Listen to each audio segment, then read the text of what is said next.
الحمد لله نحمده ونستعينه ونستغفره ونؤمن به ونتوكل عليه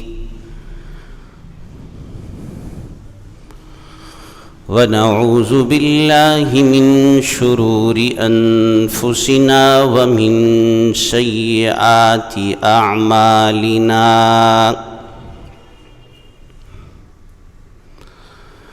من يهده الله فلا مضل له ومن يضلله فلا هادي له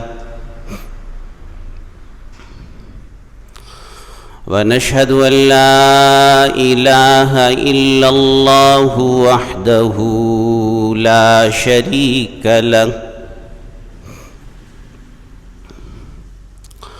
ونشهد أن سيدنا ومولانا محمدًا عبده ورسوله أما بعد فأعوذ بالله من الشيطان الرجيم بسم الله الرحمن الرحيم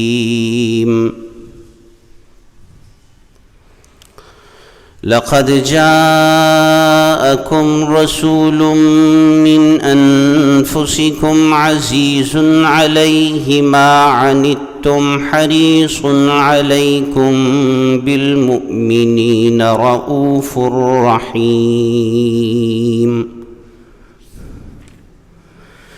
فإن تولوا فقل حسبي الله لا إله إلا هو عليه توكلت وهو رب العرش العظيم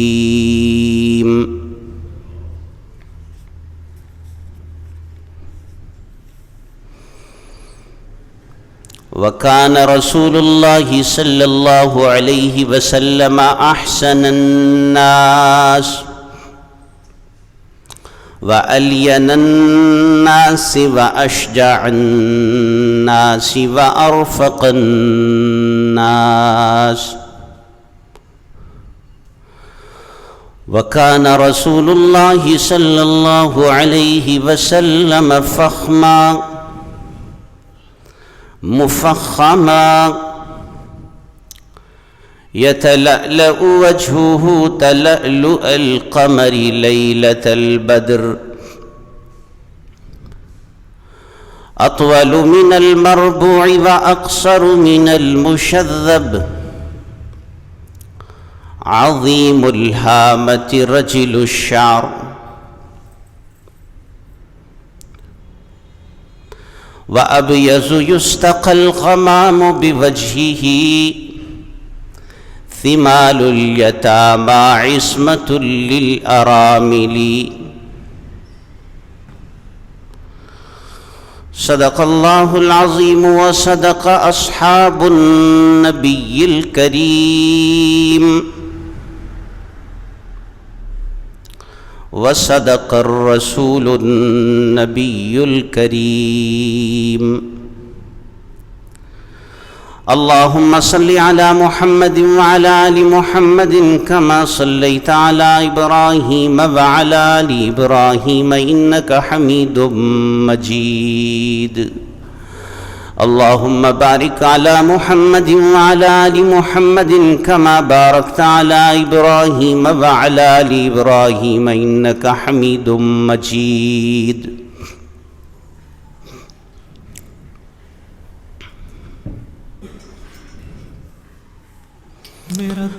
حضرات سامعین گرامی قدر معزز حاضرین مجلس، ربیع الاول کے ماہ مبارک میں نبی مکرم صلی اللہ علیہ وسلم کی ولادت باسعادت ہوئی۔ اس کی مختلف تواریخ کے بارے میں متعدد اقوال ہیں، اور آپ صلی اللہ علیہ وسلم کا وصال بھی اسی ماہ مبارک میں ہوا، تشریف بھی اسی مہینے میں لائے اور واپسی بھی اسی مہینے میں اللہ کے ہاں ہوئی۔ اس حوالے سے آپ صلی اللہ علیہ وسلم کی سیرت طیبہ کا ذکر مبارک اور آپ صلی اللہ علیہ وسلم کے جمال و کمال کا تذکرہ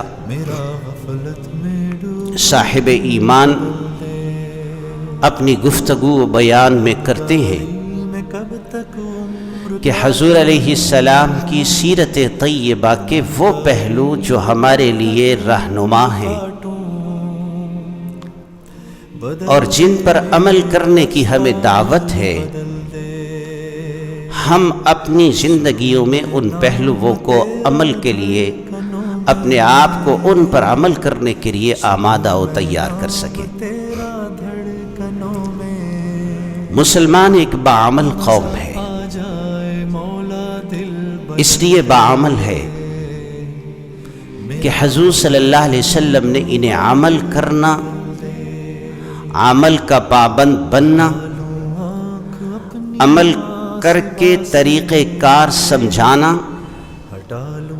اور صحابہ کی عملی زندگی میں ان کی رہنمائی فرمانا، ان تمام پہلوؤں کو آپ صلی اللہ علیہ وسلم نے امت کی جانب منتقل فرمایا۔ اس وجہ سے مسلمان ایک باعمل قوم ہے۔ اگر ان کی کوئی خوشی ہے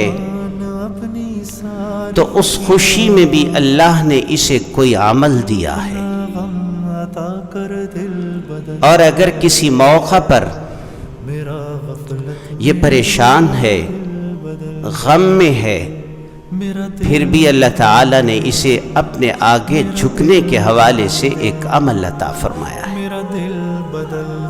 خوشی میں بھی رب کی جانب توجہ اور غمی میں بھی اللہ کے آگے سرخروئی پر اپنے آپ کو جھکانا۔ تو سیرت طیبہ کے عملی پہلوؤں کا تذکرہ اس لیے ہوا کرتا ہے کہ ہم بھی باعمل قوم بن سکیں۔ آج اسی حوالے سے سیرت کے بعض پہلوؤں کا تذکرہ جمعہ کا موضوع ہے۔ ایک ہے ایک خطیب اپنے انداز سے سیرت کا تذکرہ کرے، ایک شاعر اپنے شعری مجموعہ میں حضور صلی اللہ علیہ وسلم کی منقبت اور تعریف کرے۔ ہر ایک کا اپنا جدا انداز تعریف ہے، اور ایک ہے وہ نفوس، وہ قدسی صفات، اشخاص، وہ اصحاب کرام جنہوں نے اپنے ظاہری بصارت سے بھی آپ صلی اللہ علیہ وسلم کو دیکھا اور دل کی بصیرت سے بھی آپ صلی اللہ علیہ وسلم کی شخصیت اور ذات اور سیرت اور کمالات میں غور و فکر کیا۔ ان کا تصور اور ان کی منقبت اور ان کی تعریف میں انہی حضرات صحابہ میں سے ایک صحابی حضرت ہند بن ابی حالہ رضی اللہ تعالی عنہ،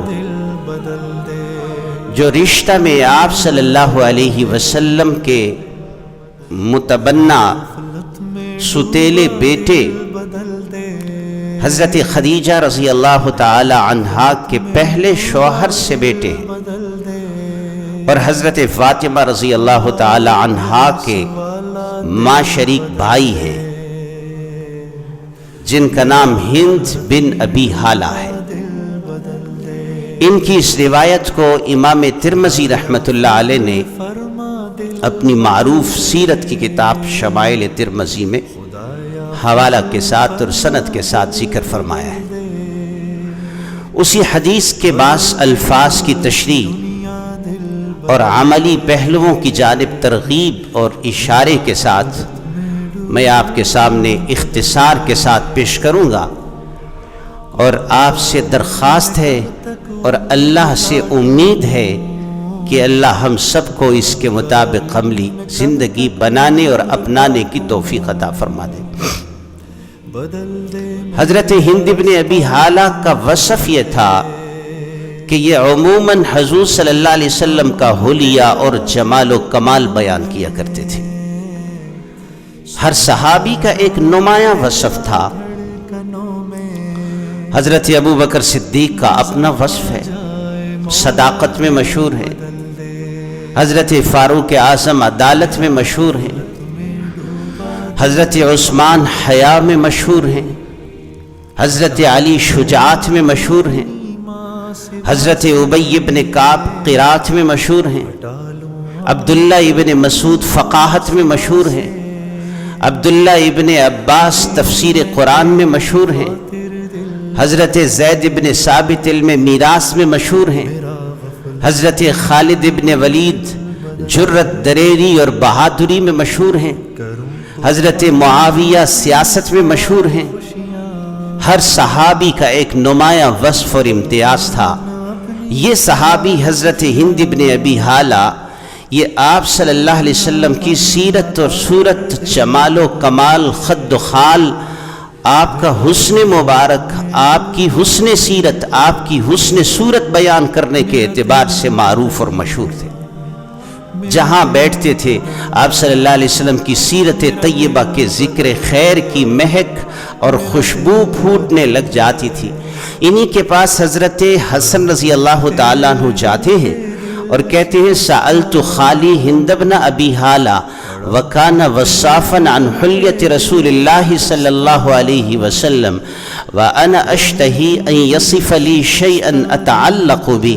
حضرت حسن جن کی عمر آپ صلی اللہ علیہ وسلم کے وصال کے وقت تقریباً 7.5 سال تھی، اور حضرت حسین جن کی عمر آپ صلی اللہ علیہ وسلم کے وصال کے وقت تقریباً 5.5 سال تھی، آپ صلی اللہ علیہ وسلم کے آخری ایام میں ان کے بچپنے اور ان کے لاڈ اور ان کے پیار و محبت کے انداز احادیث میں مذکور ہے۔ جب آپ صلی اللہ علیہ وسلم دنیا سے رخصت ہو گئے تو حضرت ہند بھی صحابہ کے پاس، حضرت حسن بھی صحابہ کے پاس جاتے ہیں اور حضرت حسین بھی صحابہ کے پاس جاتے ہیں کہ آپ صلی اللہ علیہ وسلم کا حلیہ، نقشہ، سیرت و صورت، جمال و کمال ہمارے سامنے بیان کریں۔ اسی سلسلے میں حضرت حسن ہند بن ابی حالہ کے پاس جا کر کہتے ہیں سألت خالی ہند بن ابی حالہ، میں اپنے ماموں ہند بن ابی حالہ کے پاس گیا، وکانا وصافا عن حلیت رسول اللہ، اور وہ حضور صلی اللہ علیہ وسلم کے حلیہ و جمال و کمال کو بیان کرنا ان کا معمول تھا، وصف بیان کیا کرتے تھے۔ وانا اشتہی ان یصف لی شیئا اتعلق بھی، اور میں چاہتا تھا کہ میرے ماموں میرے سامنے حضور صلی اللہ علیہ وسلم کا وہ نقشہ و منظر کھینچے، اتعلق بھی، میں اسے حرز جاں بنا لوں، میں اسے ورد جاں بنا لوں، اور میں اسے اپنے دل و دماغ میں اس کی تصویر کو نقش کر کے اپنے سامنے ہر وقت رکھا کروں۔ فقال، کہتے میرے ماموں نے بیان کرتے ہوئے یوں کہا، حضرت ہند بن ابی حالہ نے، کان رسول اللہ صلی اللہ علیہ وسلم فخمن، حضور صلی اللہ علیہ وسلم اپنی ذات کے اعتبار سے بھی عظیم الشان تھے، مفخمن، دوسروں کی نگاہ میں بھی عظیم الشان تھے۔ آپ صلی اللہ علیہ وسلم کی ذاتی عظمت بھی تھی، اور جب کوئی آپ صلی اللہ علیہ وسلم کو دیکھتا تھا تو وہ دیکھنے کے ساتھ ہی آپ کی عظمت کا قائل ہو جاتا تھا۔ جس کسی نے بھی حضور صلی اللہ علیہ وسلم کو دیکھا، چاہے وہ ایمان لایا ہو چاہے وہ ایمان نہ لایا ہو، لیکن جب آپ صلی اللہ علیہ وسلم کے حسن صورت کو اس نے بیان کیا ہے تو اس نے عظمتوں، رفتوں اور بلندیوں کے پیکر کے طور پر آپ صلی اللہ علیہ وسلم کا ذکر خیر کیا ہے۔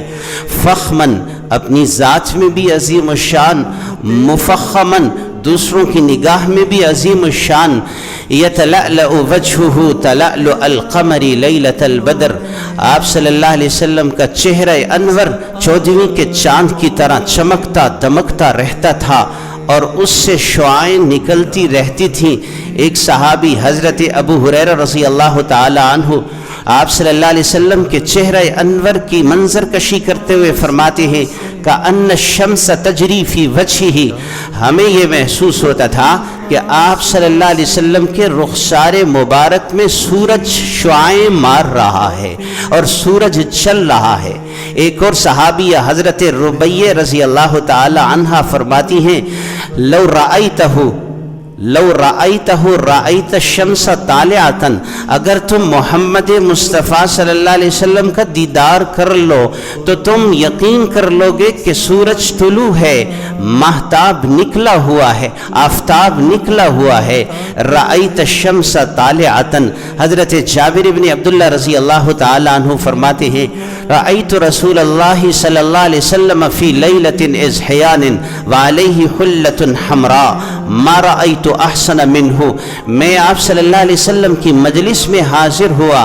آپ علیہ السلام اپنی مجلس میں تشریف فرما تھے، آپ صلی اللہ علیہ وسلم کے گرد صحابہ تشریف فرما تھے، ابو بکر صدیق، عمر فاروق، عثمان غنی، علی المرتضیٰ، عشرہ مبشرہ، بدر و احد کے شہداء و غزات آپ صلی اللہ علیہ وسلم کے قریب میں، آپ کی مجلس میں ماہتاب کے ارد گرد، چاند کے ارد گرد صحابہ بیٹھے ہوئے ہیں۔ تصور میں سوچنے لگے، میں نے آپ صلی اللہ علیہ وسلم پر نگاہ ڈالی، رأیت رسول اللہ فی لیلۃ اضحیان، میں نے دیکھا حضور صلی اللہ علیہ وسلم نے ایک جوڑا زیب تن فرمایا ہے، اس جوڑے کے اندر سرخ رنگ کی دھاریاں ہیں اور 14ویں کا چاند بھی نکلا ہوا ہے، آپ کھلے آسمان تلے تشریف فرما ہے۔ فی لیلۃ اضحیان، چاند بھی اپنی کرنیں بکھیر رہا ہے اور ضیاء پاشیاں کر رہا ہے، اور ادھر محمد مصطفیٰ بھی اپنے صحابہ کے درمیان بیٹھے ہوئے نور نبوت و نور ہدایت و نور وحی کو پھیلا رہے ہیں اور صحابہ کے سینوں میں اسے پیوست فرما رہے ہیں۔ فی لیلۃ اضحیان وعلیہ حلۃ حمراء، میں چاند کو بھی دیکھنے لگا اور میں محمد مصطفیٰ کے چہرے کو بھی دیکھنے لگا، میں چاند کی روشنی بھی غور سے دیکھنے لگا اور آپ صلی اللہ علیہ وسلم کے چہرے کی روشنی کی طرف بھی میں بغور دیکھنے لگا۔ آخر میں یہ فیصلہ کرنے پہ مجبور ہوا، فَلَهُوَ أَحْسَنُ عِنْدِي مِنَ الْقَمَرِ، چاند تو اتنا خوبصورت نہیں ہے، محمد مصطفیٰ کا چہرہ تیرے سے زیادہ روشن و منور ہے، تیرے چہرے پہ چھائیاں، محمد مصطفیٰ کا چہرہ صاف، جب سورج نکلتا ہے تو غروب ہو جاتا ہے، محمد مصطفیٰ کی تابانی اور آپ کی روشنی اور چمک کے سامنے ساری دنیا کی چیزوں کی چمک مان پڑ جاتی ہے۔ فَلَهُوَ أَحْسَنُ عِنْدِي مِنَ الْقَمَرِ، چاند سے زیادہ حسین، سورج سے زیادہ حسین۔ اسی وجہ سے ابو طالب نے آپ صلی اللہ علیہ وسلم کی تعریف و منقبت میں اشعار پڑھتے ہوئے یہ کہا تھا وَأَبْيَضْ يُسْتَقَى الْغَمَامُ بِوَجْهِهِ ثِمَالُ الْيَتَامَى عِصْمَةٌ لِلْأَرَامِلِ، آپ صلی اللہ علیہ وسلم کی تعریف میں ابو طالب کے یہ اشعار بڑے معروف ہیں قصیدہ لامیہ کے۔ وَأَبْيَضْ، وہ سفید چہرہ، وَأَبْيَضْ، وہ سفید چہرہ، ابیض سے مراد وہ سفید چہرہ جس چہرے کی سفیدی میں جاذبیت و کشش ہوتی ہے۔ وَأَبْيَضْ، ایک صحابی سے کسی نے پوچھا آپ صلی اللہ علیہ وسلم کا رنگ کیسا تھا؟ وہ صحابی کہنے لگے کان ابیض ملیحن مقصدن، آپ صلی اللہ علیہ وسلم کے چہرے کی رنگت سفید تھی لیکن جاذبیت لیے ہوئے تھی، ملاحت لیے ہوئے تھی، ایسی سفید رنگت نہیں تھی جو خوبصورت نہ لگے۔ بعض دفعہ سفیدی میں خوبصورتی نہیں ہوتی، لیکن آپ صلی اللہ علیہ وسلم کے چہرے کی سفیدی میں خوبصورتی و ملاحت و جاذبیت تھی۔ کان ابیض ملیحن مقصدن، آپ صلی اللہ علیہ وسلم کے چہرہ انور و جسم اقدس کی سفیدی کو اللہ نے پرکشش اور جاذب اور مقصد بنا دیا تھا۔ آپ صلی اللہ علیہ وسلم کے متعلق ابو طالب کے یہ اشعار وَأَبْيَضْ، وہ سفید روح، سفید چہرے والے، وہ خوبصورت حسین و جمیل، يُسْتَقَى الْغَمَامُ بِوَجْهِهِ، آپ صلی اللہ علیہ وسلم کے چہرے سے ابو طالب کا تصور دیکھیے، اس تصور کو میں صحابہ کی واقعات اور روایات کے منظر میں واضح کرتا ہوں۔ ابو طالب کہتے ہیں وَأَبْيَضْ، وہ سفید چہرہ، یستقل غمام بوجہہ، جب بارشیں نہ ہو رہی ہوں، جب بادل نہ محسوس ہو رہے ہوں، جب بارشیں نہ برس رہی ہوں، یستقل غمام بوجہہ، اس چہرے اور اس نگاہ اور اس کا رخ آسمان کی طرف کر دو. جب یہ چہرہ آسمان کی طرف اٹھ جائے تو رحمت خداوندی کی برسات نازل ہونا شروع ہو جاتی ہے. یستقل غمام بوجہہ ثمال الیتامى عصمۃ للارامل، یتیموں کے مأویٰ و ملجا ہیں، جس کا کوئی پرسان حال نہیں ہے، جس کا کوئی اور نہیں ہے، اس کے محمد مصطفیٰ ہیں. اور صحابہ رضی اللہ تعالیٰ عنہم کی روایات و واقعات نے اس بات کو ثابت کیا. ایک صحابی رضی اللہ تعالیٰ عنہ دیہات کے رہنے والے حضور صلی اللہ علیہ وسلم کے پاس جمعے کے دن حاضر ہوئے. جس دروازے سے داخل ہوئے اس دروازے کا نام باب رحمت ہے. مسجد نبوی میں، جو مسجد نبوی کی دائیں طرف ہے، وہاں آگے باب السلام ہے. باب السلام جہاں سے سلام کرنے کے لیے داخل ہوتے ہیں، اور اس کے ساتھ پیچھے باب الصدیق ہے. باب الصدیق جہاں حضرت ابو بکر صدیق رضی اللہ تعالیٰ عنہ کا گھر تھا، اور اس کے ساتھ ہی پیچھے تیسرا جو گیٹ بنا ہوا ہے وہ باب الرحمت ہے. اس کا نام ہے باب الرحمہ، رحمت کا دروازہ. باب کا مطلب دروازہ، رحمت، باب الرحمت، رحمت کا دروازہ. ایک صحابی، دیہاتی صحابی ادھر سے آئے. آپ صلی اللہ علیہ وسلم جمعہ پڑھا رہے تھے، آپ ممبر پر تشریف فرما ہے. آپ صلی اللہ علیہ وسلم کے خطبے کے دوران ہی وہ صحابی کھڑے ہو کر عرض کرنے لگے، یا رسول اللہ ہلکت الاموال، مویشی ہلاک ہو چکے، مال تباہ و برباد ہو چکے، زمین سرسبز و شاداب نہیں رہی، آسمان نے پانی برسانا چھوڑ دیا، بارشیں نہ ہونے کے سبب قحط سالی میں مبتلا ہیں، لوگ بھی مبتلا ہیں، مویشی بھی مبتلا ہیں. اللہ سے دعا کیجئے کہ اللہ تعالیٰ بارش عطا فرما دے. آپ صلی اللہ علیہ وسلم نے ہاتھ اٹھائے، آسمان کی طرف دیکھا. ابو طالب کے الفاظ کو یاد کیجئے، وَأَبْيَسْ يُسْتَقَلْ غَمَامُ بِوَجْهِهِ، وہ سفید چہرہ کہ جب وہ سفید خندہ روئی کے ساتھ مسکراہٹوں سے دعا کرتے، التجا کرتے، اللہ سے مانگنے لگے، آسمان کی طرف دیکھ لے تو اللہ تعالیٰ آسمان سے بارشیں نازل فرما دیتے ہیں. تو اسی خطبے کے دوران نبی مکرم صلی اللہ علیہ وسلم منبر پر تشریف فرما، صحابی نے دوران خطبہ سوال کر لیا. آپ صلی اللہ علیہ وسلم کی نگاہ مبارک آسمان کی طرف اٹھی اور اللہ تعالیٰ سے بارش کا سوال کرنے لگے. صحابہ کہتے ہیں ابھی خطبہ ختم نہیں ہوا تھا کہ ہم نے دیکھا بادل جو آسمان کے کسی افق پہ نظر نہیں آ رہا تھا اچانک نمودار ہوا، آپ صلی اللہ علیہ وسلم کے قریب پہنچا، آپ پر سایہ فگن ہوا اور بارشیں برسانے لگا. یہاں تک کہ آپ نے خطبہ جمعہ اور نماز ابھی نہیں پڑھائی تھی، مکمل نہیں کی تھی کہ زور کی بارش شروع ہو گئی. ہم بھی گیلے ہو گئے، ہمارے کپڑے بھیگ گئے. وہ صحابی واپس چلے گئے جو دیہات سے آنے والے تھے، دعا کروا کے واپس چلے گئے. اگلے جمعے پھر وہ صحابی، اور پورا ہفتہ بارش ہوتی رہی، پورا ہفتہ برسات رہی. وہ صحابی پھر آئے، عرض کرنے لگے اسی طرح خطبہ کے دوران آپ صلی اللہ علیہ وسلم جمعہ کا خطبہ ارشاد فرما رہے، کھڑے ہو کر کہنے لگے یا رسول اللہ اب تو بارش کی وجہ سے نقصان ہونے لگا، اب تو بارش کی وجہ سے اموال اور مویشی تباہ ہونے لگے، سبزہ تباہ ہونے لگا. آپ صلی اللہ علیہ وسلم نے اسی طرح خطبے کے دوران پھر نگاہ مبارک آسمان کی طرف بلند فرمائی اور ہاتھ اٹھائے، اللہم حوالینا لا علینا. بخاری کے الفاظ ہیں اللہم حوالینا لا علینا، اللہ یہ بارش مدینے کے آس پاس برسائیے، یہ مدینے کے اوپر نہ برسائیے. صحابہ کہتے ہیں آپ یہ دعا کر رہے تھے، ہم نے دیکھا آسمان سے بادل پھٹا، دو ٹکڑوں میں بٹ گیا، ایک دائیں طرف چلا گیا، ایک بائیں طرف چلا گیا. وہ صحابی جس دروازے سے داخل ہوئے تھے، جو دیہات کے رہنے والے صحابی جس دروازے سے آئے تھے، صحابہ نے اس دروازے کا نام باب الرحمت رکھ دیا. آپ بھی اس رحمت کے دروازے سے تصور کے ساتھ داخل ہوں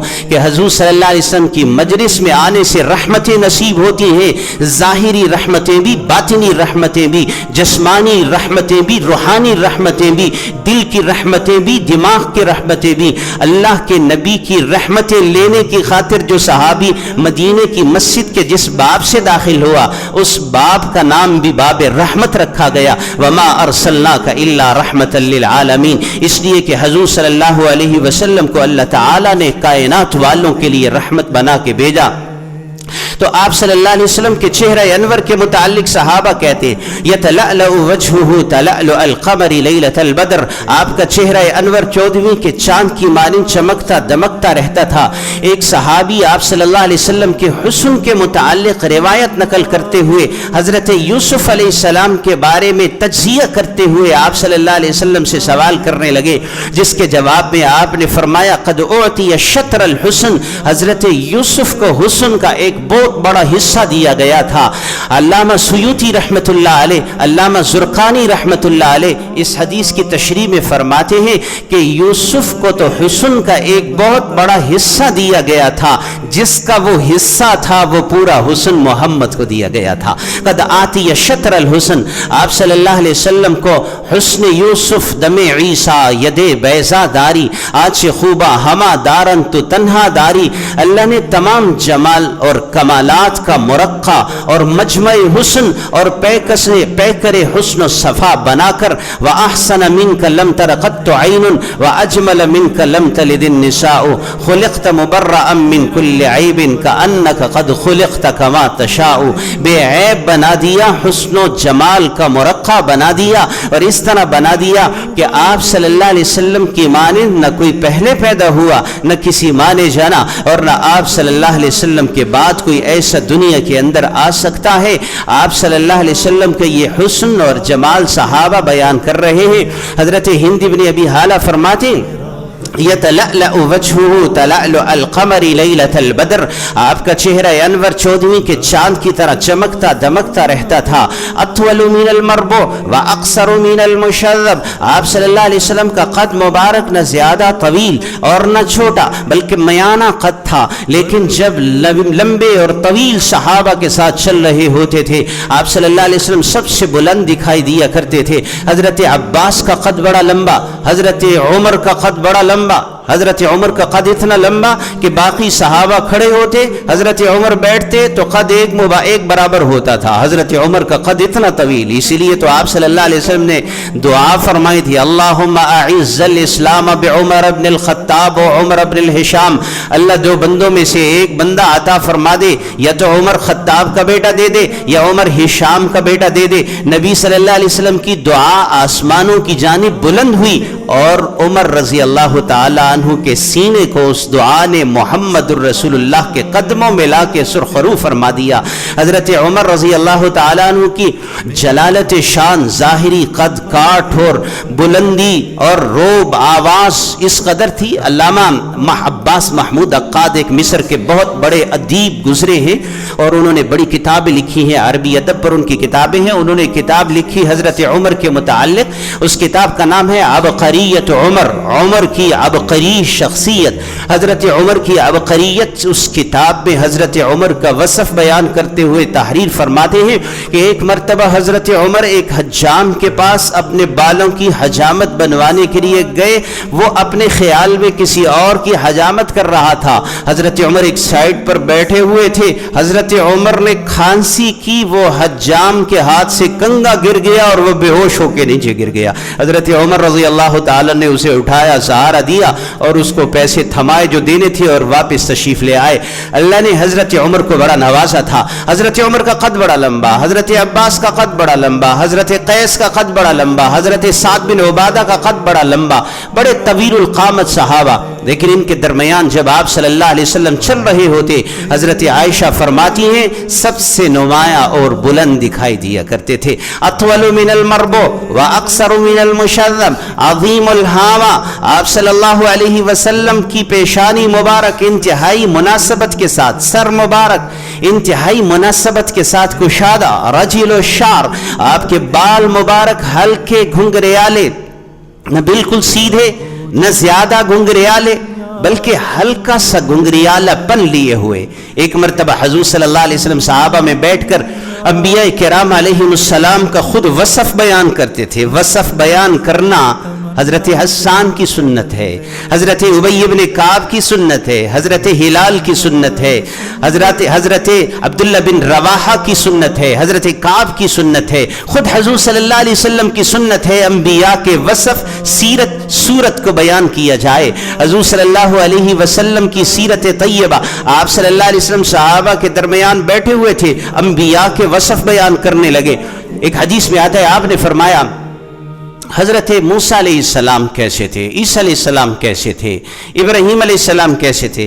عیسیٰ علیہ السلام کے متعلق فرمانے لگے عیسیٰ علیہ السلام درمیانہ قد تھا اور بال گھنگریالے تھے، قبیلہ ازد کی شاخ شنوعہ کہ جیسے آدمی اور انسان ہوتے ہیں جن کے بالوں میں گھنگریالہ پن ہوتا ہے، اور رنگ گندمی۔ حضرت عیسیٰ علیہ السلام کا یہ حلیہ بیان کرنے لگے۔ صحابہ نے حضرت موسیٰ علیہ السلام کا حلیہ پوچھ لیا، حضرت موسیٰ علیہ السلام کیسے تھے؟ آپ نے فرمایا طویل، لمبے، پتلا بدن، شریرہ بدن، بال بالکل سیدھے، گھنگریالہ پن نہیں تھا۔ حدیث کے الفاظ ہیں، بخاری کے الفاظ ہیں کأنہ من رجال زد، ایسے جیسے اجمیوں کی قبیلہ جاٹ ہوتے ہیں جو لمبے جسم اور پتلے بدن کے ہوتے ہیں۔ حضرت موسیٰ علیہ السلام کا قد ایسا تھا۔ ایک صحابی عرض کرنے لگے یا رسول اللہ صلی اللہ علیہ وسلم ابراہیم کیسے تھے؟ آپ نے فرمایا مجھے دیکھ لو جیسے میں ہوں ابراہیم ایسے تھے۔ اشبہ بابیکم ابراہیم، تمہارے باپ ابراہیم میرے سے ملتے جلتے ہیں اور میرے اندر ان کی شباہت موجود ہے۔ تو آپ صلی اللہ علیہ وسلم شباہت کے اعتبار سے حضرت ابراہیم علیہ السلام سے شباہت رکھتے، اور آپ صلی اللہ علیہ وسلم سے سب سے زیادہ شباہت آپ کے نواسے حضرت حسن رضی اللہ تعالیٰ عنہ رکھتے۔ عظیم الہاوا رجل الشعر، بار مبارک ہلکا سا گھنگریالہ پن لیے ہوئے، رجل الشعر ان فرقت عقیقتہ فرق، اگر درمیان سے مانگ بآسانی نکل آتی تو مانگ نکال لیتے، وَإِلَّا فَلَا، ورنہ تکلف نہیں فرماتے تھے، وَإِلَّا فَلَا۔ میں یہاں نوجوانوں سے ایک بات عرض کروں گا، اپنے ظاہری حسن پر توجہ دیتے ہیں، ٹھیک ہے، ظاہر کا حسن بڑا اچھا ہے، لیکن اصل حسن باطن کا حسن ہے، دل کا حسن، اخلاق کا حسن ہے، اندر کا حسن ہے، روحانی حسن ہے۔ اگر کسی کو اخلاق کا حسن نصیب ہو گیا، ظاہری اعتبار سے بلال حبشی کے مانند ہے، تو وہ بھی ہمارا سردار ہے، ہم اسے سید کہتے ہیں۔ سیدنا بلال، ہمارے سید حضرت بلال رضی اللہ تعالیٰ عنہ۔ اور اگر ظاہری حسن، ابو لہب بڑا حسین و جمیل تھا، اس کا نام جو ابو لہب رکھا گیا، لہب کا مطلب ہے جلنے والا، جیسے کوئلے کے اندر سرخی اور جلنے کی وجہ سے آثار اور چمک ہوتی ہے۔ ابو لہب کو اس لیے کہا جاتا تھا، اس کا چہرہ اس طرح تھا جیسے ہر وقت جل رہا ہو اور سرخ ہو، سرخی لیے ہوئے، لیکن ظاہری اعتبار سے اس کے حسن کے باوجود اللہ نے کہا تبت، تباہی ہے، بربادی ہے، ہلاکت ہے۔ اس لیے ظاہری حسن کے اوپر اکتفا مت کیجئے۔ ہمارے نوجوان یونیورسٹیوں کالجوں میں بچے بچیاں پڑھتے ہیں، ظاہری حسن کے لیے آج کل شیشے بھی پاس رکھتے ہیں، کنگھیاں بھی ساتھ ہوتی ہیں، جیبوں کے اندر سب کچھ ہوتا ہے، لیکن اگر نہیں ہوتا تو اللہ کا قرآن نہیں ہوتا ہے، نہیں ہوتا تو دل میں محبت و اتباع رسول کا جذبہ نہیں ہوتا ہے، سیرت طیبہ کو اپنانے کا ذوق نہیں ہوتا ہے۔ کدھر جا رہا ہے اور کدھر بھٹک رہا ہے یہ نوجوان؟ جوان تو بھٹکنے کی طرف چلے گئے، بزرگوں سے بھی مخاطب ہوں، خود بھی میں بزرگی میں قدم رکھ رہا ہوں۔ اللہ ہمارے بزرگوں کی زندگی اور ان کے قدموں کو اپنی محبت اور اپنے حبیب صلی اللہ علیہ وسلم کی اتباع میں گزارنے کی توفیق عطا کر دے، ان کی راتوں کو شب بیداری کی عادت نصیب فرما دے۔ حضرت سفیان بن عیینہ، جنید بغدادی، شبلی نعمانی، وہ فرمایا کرتے تھے کہ ہمارے جو رات کے وقت تنہائی، شب بیداری، تاریکی، یکسوئی اور خلوت میں جب ہم اللہ کو پکارتے ہیں اور راز و نیاز کرتے ہیں، اللہ کی قسم اتنا مزہ اور اتنا لطف آتا ہے اور اللہ اتنی عطائیں فرماتے ہیں۔ اگر ان دنیا دار بادشاہوں کو پتہ چل جائے کہ اس وقت میں ہمیں کیا دولت ملتی ہے تو یہ ہم سے لڑائی کر کے چھیننے کے لیے آ جائیں، مگر انہیں احساس لذت نہیں ہے۔ ہمارے بزرگ، اپنے بزرگوں پر غور کیجئے، ہمارے آباء و اجداد، دادا ہمارے پردادا کون تھے؟ آج ہمارا بزرگ دین، نیکی اور تقوی میں آگے بڑھنے کے لیے کوشش میں نہیں ہے۔ ہمارے باپ دادا کو دیکھیں، سر پر پگڑی، چہرے پر داڑھی، اتباع سنت، حالانکہ علماء نہیں تھے، کوئی قرآن کا ترجمہ پڑھے ہوئے نہیں تھے، لیکن للہیت، تقوی، انابت اللہ، وہ اچھے بزرگ تھے۔ آج کے بزرگ تھے، آج کے بزرگ سے انہوں نے اللہ والوں کی صحبت میں وقت گزار کے اپنی آخرت کی کامیابی کے رستے پر چل دیے تھے، اور آج کا بزرگ رات کے وقت بھی اپنے مختلف امور دنیا و زندگانی، اور اس میں بھی اسے سکون نہیں ہے، دنیا میں سکون نہیں ہے۔ اللہ نے سکون رکھا ہے، الا ان للہ ما فی السماوات و ما فی الارض، اللہ ہی کی طرف رجوع کرنے میں سکون ہے، اللہ ہی کی جانب جھکنے میں سکون ہے۔ دنیا کی جتنی مرضی دولتیں یکجا کر لے، لیکن سکون نہیں رکھا۔ اللہ نے اپنے ذکر اور اپنی یاد اور اپنے نام میں سکون رکھا ہے۔ اس لیے ہمارے بزرگوں کو بھی توجہ اللہ اور انابت کی طرف آنا چاہیے۔ ایک بزرگ کہنے لگے، بڑے اچھے ہمارے دوستوں میں سے ہیں، کہنے لگے میں نماز کی پابندی کر رہا ہوں، میں ذکر اذکار اور عبادت میں مصروف ہوں، کوئی ایسا عمل بتائیے کہ میں اللہ کا شکر ادا کر سکوں۔ میں نے کہا میں ایک حدیث میرے ذہن میں آ رہی ہے، میں وہ حدیث آپ کے سامنے سنا دیتا ہوں، زیادہ لمبی چوڑی نہیں باتیں کرتا کہ یہ کریں وہ کریں فلاں کام کریں۔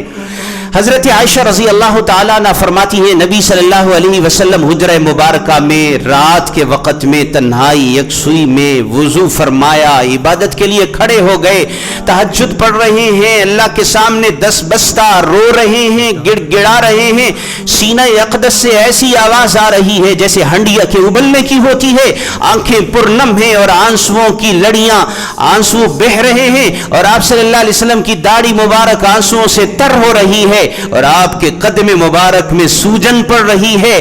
ایک قدم مبارک اٹھاتے ہیں، کبھی دوسرے کا سہارا، کبھی اس کا سہارا، میرے سے رہا نہ گیا۔ آپ صلی اللہ علیہ وسلم نے جب نماز مکمل فرمائی تو میں نے عرض کیا، یا رسول اللہ، اللہ نے آپ کو معافی کے پروانے نہیں عطا کر دیے؟ اللہ نے آپ کو بخشش کے پروانے نہیں عطا کر دیے؟ خدا نے کہہ دیا، انا فتحنا لک فتحا مبینا لیغفر لک اللہ ما تقدم من ذنبک وما تاخر۔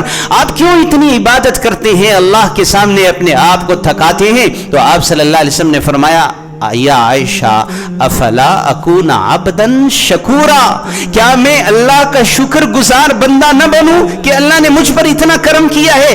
میں نے کہا یہ شکر گزاری تھی محمد مصطفیٰ کی، آپ کے انداز کی کاپی کیجئے، آپ کا طریقہ اپنائیے۔ رات کے وقت میں ہر بزرگ سے کہہ رہا ہوں، نوجوان بھی کر لے تو بہت اچھا، رات کے وقت تھوڑی دیر کے لیے اٹھیں جب ساری دنیا سو رہی ہو، تہجد کا وقت، شب بیدار لوگ اس وقت اللہ کے ہاں یکسوئی میں خلوت میں راز و نیاز کر رہے ہوتے ہیں، آپ کا شمار بھی ان لوگوں میں ہو جائے گا جو اس طرح سے محمد مصطفیٰ کی سیرت کے مانند اللہ کا شکر ادا کر رہے ہوں۔ اپنے آپ کو تھکائیے، اللہ کے رستے میں تھکنا، میں تھکتا ہوں، ہم تھکتے ہیں، ہمارے بزرگ بھی تھکتے ہیں، لیکن اپنے زندگی کے امور میں تھکتے ہیں۔ اگر مجھے پتا ہو میری پینشن نکلی ہے اور 5 لاکھ روپیہ مجھے لینے کے لیے جانا ہے، گاڑی پر کھڑا ہو کے بھی جانا پڑے میں جاؤں گا، کہیں ایسا نہ ہو کہ لیٹ ہو جائے۔ کوئی اگر میرا انعام نکلا ہو، کھڑا ہو کر بھی جانا پڑے، پیدل بھی جانا پڑے، روڈ بلاک ہیں، پیدل بھی جانا پڑے، وہاں پہنچوں گا۔ کام ذات کے لیے تھکتے ہیں، دنیا کے لیے تھکتے ہیں، محمد الرسول اللہ کے لیے تھکتے ہیں، اللہ کے آگے کھڑے ہو کر تھکتے ہیں، اللہ کے رستے میں تھکتے ہیں۔ اس تھکنے کی لذت ہی کچھ اور ہے۔ اللہ ہم سب کو یہ لذت عطا فرمائے۔ تو آپ صلی اللہ علیہ وسلم کی سیرت طیبہ کا تذکرہ چل رہا ہے۔ اطول من المربو واقصر من المشذب عظیم الہامہ رجل الشعر ان انفرقت عقیقته فرق والا فلا یجاوز شعره شحمت اذنیہ اذا هو وفر ازہر اللون واسع الجبین ازج الحواجب سوابق من غیر قرن۔ وقت بڑا مختصر ہے، یہ حدیث 5 گھنٹے سے کم میں ختم نہیں ہو سکتی ہے، لیکن جتنا بھی ہو گئی اللہ ہم سب کو توفیق عمل عطا فرمائے۔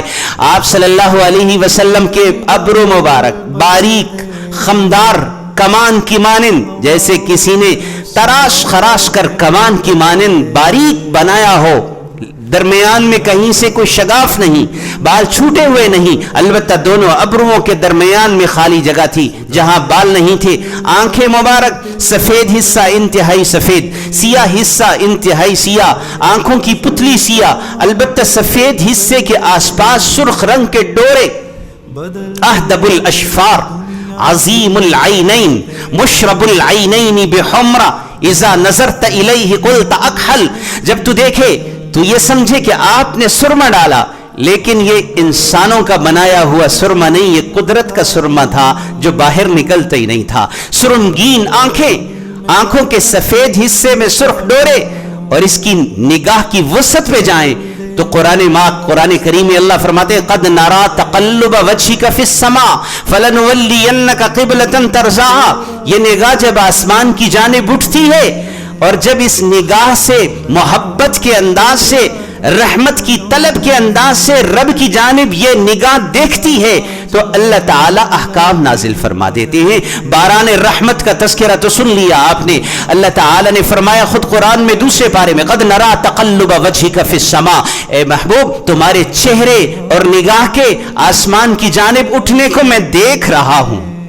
تقلب وجہ کا، اس کو محبت کے انداز میں یوں سمجھیے کہ جیسے آپ کو کسی سے محبت ہو جائے، آپ کو کسی سے دلی تعلق ہو جائے اور آپ چاہیں یہ میری جانب توجہ کر لے، آپ اس کے سامنے جا کر کھڑے ہو جائیں اور آپ نگاہیں امید کے ساتھ، حسرت کے ساتھ اس پر نگاہ ڈالیں کہ وہ میری بھی جانب متوجہ ہو جائے۔ محبوب ایک مرتبہ جب آپ کی طرف توجہ کر لے، آپ کے دل کی خوشی کی انتہا نہیں رہے گی۔ اللہ تعالیٰ اپنے محبوب اور جو اللہ کے محبوب ہیں، اللہ انہیں کہتے ہیں قد نرا تقلب وجهک فی السماء، اے محبوب ہم دیکھ رہے ہیں آپ کا چہرہ آسمان کی جانب جو اٹھ رہا ہے، آپ کی نگاہیں ہم دیکھ رہے ہیں، تو کس قدر آپ صلی اللہ علیہ وسلم کے لیے تسکین کا سامان ہوگا اس آیت مبارکہ میں قد نرا تقلب وجهک فی السماء۔ اور یہ نگاہ ایسی ہے کہ اس نگاہ کی وسعتوں کی کوئی حد اور کوئی انتہا نہیں ہے۔ آپ صلی اللہ علیہ وسلم نماز پڑھا رہے ہیں، نماز پڑھتے ہوئے تھوڑا سا آگے بڑھے، صحابہ نے عجیب کیفیت دیکھی کہ آپ نماز کے دوران میں آگے بڑھ گئے۔ نماز مکمل ہونے کے بعد صحابہ آپ صلی اللہ علیہ وسلم سے عرض کرنے لگے یا رسول اللہ آج نماز میں وہ کیفیت دیکھی کہ آج سے پہلے یہ کیفیت ہم نے نہیں دیکھی۔ آپ نے فرمایا اللہ نے جنت کا منظر میری نگاہوں کے سامنے کر دیا، میں نے ان نگاہوں سے عالم بالا میں جنت کو دیکھا، انگور کا ایک خوشہ میرے سامنے آیا، میں اسے لینے کے لیے بڑھنے لگا، لیکن پھر مجھے بتا دیا کہ یہ آخرت میں ملے گا، دنیا میں نہیں ملے گا۔ آپ صلی اللہ علیہ وسلم نے فرمایا، بخاری شریف کی حدیث ہے، انی اراکم من خلفی کما اراکم من امامی، میرے صحابہ جب تم میرے پیچھے صف بستہ ہوتے ہو جیسے ایک انسان آگے سے دیکھتا ہے میں تمہیں پیچھے سے بھی دیکھتا ہوں، لہٰذا صف بندی صحیح طرح سے کیا کرو اور امام سے آگے نہ بڑھا کرو۔ انی اراکم من خلفی، نگاہ مبارک کا یہ عالم ہے، ازج الحواجب سوابق من غیر قرن بینہما عرق یدرہ الغضب، 1-2 منٹ اوپر لے لوں مکمل، بینہما عرق یدرہ الغضب، آپ صلی اللہ علیہ وسلم کے درمیان میں ابروؤں کے درمیان میں بال نہیں تھے، آپ کو جب غصہ آتا تھا تو ایک رگ پھڑک جاتی تھی اور بلند دکھائی دیتی تھی۔ حضرت عائشہ فرماتی ہے من تقم لنفسہ قط، اپنی ذات کے لیے کبھی کسی سے انتقام نہیں لیا، میرا تو انتقام ہی ذاتی ہوتا ہے، آج ہر کسی کا انتقام ہی ذاتی ہوتا ہے۔ آپ نے فرمایا من احب للہ وابغض للہ واعطى للہ ومنع للہ فقد استکمل الایمان، تمہیں چاہیے تمہارا ایمان مکمل ہو جائے، تم کامل الایمان بن جاؤ، اللہ تمہیں کمال ایمان عطا کر دے، ایمان میں کمال۔ ہم حسن میں کمال مانگتے ہیں، حسن کامل مل جائے، پیسہ کامل مل جائے، جائیداد کامل مل جائے، آپ نے فرمایا کمال ایمان، ایمان کامل، اللہ ہم سب کو کمال ایمان عطا فرما دے، اللہ ہمارا خاتمہ ایمان کامل پر فرما دے۔ چاہتے ہو کامل ایمان ملے، فرمایا یہ 4 کام کر لو، من احب للہ، اگر کسی سے محبت ہو تو اللہ کے لیے، اب غزل اللہ کسی سے دشمنی ہو تو اللہ کے لیے، آتا للہ کسی کو کچھ دو تو اللہ کے لیے، منع للہ کسی سے کچھ روکو تو اللہ کے لیے. فرمایا یہ 4 باتیں تم پیدا کر لو اپنے اندر، اللہ تمہیں کمال ایمان عطا فرما دیں گے. من تقم لنفسه قط، اپنی ذات کے لیے کبھی کسی سے انتقام نہیں لیا. اذن تہی کا حرمات اللہ لم یقم لغضبه احد، اگر اللہ کی حدوں کو پامال کیا جاتا تو پھر آپ کے غصے کے سامنے کوئی ٹھہر نہیں سکتا تھا. مجھے بھی آتا ہے غصہ، آپ کو بھی آتا ہے، سب کو آتا ہے غصہ. کبھی اپنے بچوں پر غصہ آتا ہے، کبھی گھر والوں پہ آتا ہے، کبھی پڑوسیوں پہ آتا ہے، کبھی دوستوں پہ آتا ہے، حکومت پہ آتا ہے، اپوزیشن پہ آتا ہے، ملکوں پہ آتا ہے، سیاستدانوں پہ آتا ہے، کسی پر بھی آ سکتا ہے غصہ. لیکن آپ صلی اللہ علیہ وسلم نے فرمایا یہ غصہ اللہ کی رضا کے لیے ہونا چاہیے. من تقم لنفسه قط، اگر کوئی اللہ کا حکم توڑ رہا ہے تو مومن غصے میں آ جاتا ہے، اور اگر اللہ کی مرضی کے مطابق چل رہا ہے تو مومن خوش ہو جاتا ہے. میں خاندان میں، شادیوں میں، غمیوں میں، خوشیوں میں شریک ہوتا ہوں، مگر میرا غصہ اللہ کے لیے نہیں ہے. کیوں نہیں ہے؟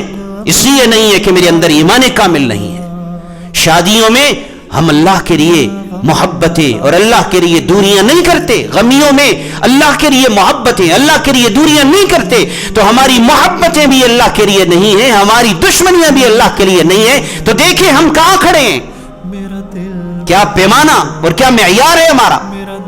اللہ اکبر. من احب للہ. ایک واقعہ پیش آیا، واقعہ سنا کر بات ختم کرتا ہوں. امرأتن مخزومیتن، بخاری اور مسلم کی روایت ہے، قبیلہ مخزوم کی ایک عورت نے چوری کر لی، اس کا ہاتھ کاٹنے کے لیے لایا گیا، چوری ثابت ہو گئی، گواہ قائم ہو گئے. حضرت اسامہ بن زید کو کسی نے آگے کر دیا.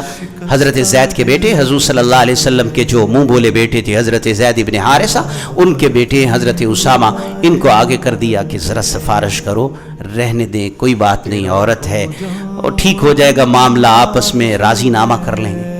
آپ صلی اللہ علیہ وسلم غصے میں آ گئے، چہرہ سرخ ہو گیا، آنکھیں سرخ ہو گئیں، اور فرمایا پہلی امتیں اس لیے تباہ ہوئی تھیں کہ اللہ کے حکموں میں وہ لوگوں کی رعایت کیا کرتے تھے. اور مثال کے طور پر فرمایا، فرض کے طور پر فرمایا، ہو نہیں سکتا.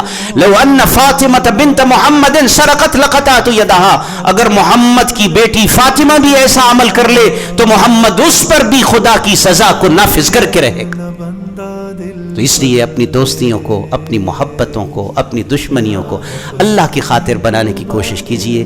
اللہ مجھے اور آپ سب کو توفیق عمل عطا فرمائے. وآخر دعوانا الحمدللہ.